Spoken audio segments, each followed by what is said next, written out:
Hello everyone. So ఈరోజు discuss చేసుకోబోతున్న question వచ్చేసరికి మనకి ప్రొజెక్షన్స్లో అనమాట.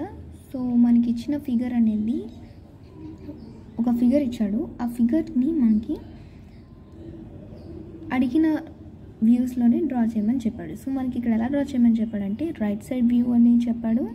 ఇచ్చిన ఫిగర్కి ఫ్రంట్ వ్యూ అండ్ టాప్ వ్యూస్ని జనరేట్ చేయమని చెప్పాడు. సో మనకి ఏ టైప్ ఆఫ్ ప్రొజెక్షన్ తీసుకోమని చెప్పలేదు. సో ఇక్కడ మనం ఎలా తీసుకుంటామంటే ఫస్ట్ యాంగిల్ ప్రొజెక్షన్ అనేది తీసుకుంటాం. సో XY ప్లేన్ని యూజ్ చేసుకొని ఒక ప్లేన్ని యూజ్ చేసుకొని మనం ఈ ప్రొజెక్షన్స్ అనేవి మనం డ్రా చేస్తామన్నమాట, సైడ్స్ని యూజ్ చేసుకొని. సో దీని యొక్క ఆన్సర్ ఎలా వస్తుందంటే, సో మనకి క్వశ్చన్లో ఇచ్చిన ఫిగర్కి right side view, front view and top view అనేది ఇలా వస్తుందన్నమాట ఫస్ట్ యాంగిల్ ప్రొజెక్షన్లో తీసుకుంటే. అంటిల్ అండ్ అన్లెస్ మనకి క్వశ్చన్లోని ఏ టైప్ ఆఫ్ ప్రొజెక్షన్ యూజ్ చేయాలని చెప్పలేదు అన్నప్పుడు వరకును మనం ఎప్పుడు ఫస్ట్ యాంగిల్ ప్రొజెక్షన్స్ అనేది మాత్రమే తీసుకుంటాం.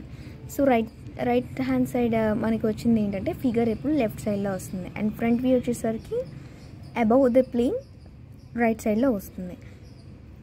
సో మనకి లెఫ్ట్ సైడ్ అయినా రైట్ సైడ్ అయినా సైడ్ వ్యూస్ అనేది ఎప్పుడు లెఫ్ట్ హ్యాండ్ సైడ్ వైపు తీసుకుంటాం ప్లేన్కి, అండ్ ఫ్రంట్ వ్యూ అనేది ఈ పొజిషన్లో తీసుకుంటాం ఈ క్వాడ్రంట్లో, అండ్ టాప్ వ్యూ అనేది ఎప్పుడు బాటమ్ ప్లేన్ అంటే ప్లేన్కి కింద తీసుకుంటాం అనమాట, బిలోలో తీసుకుంటాం. సో ఇచ్చిన ఫిగర్ని answer as per dimensions draw చేసుకుంటే మనకి వ్యూ అనేది ఇలా వస్తుంది. Thank you.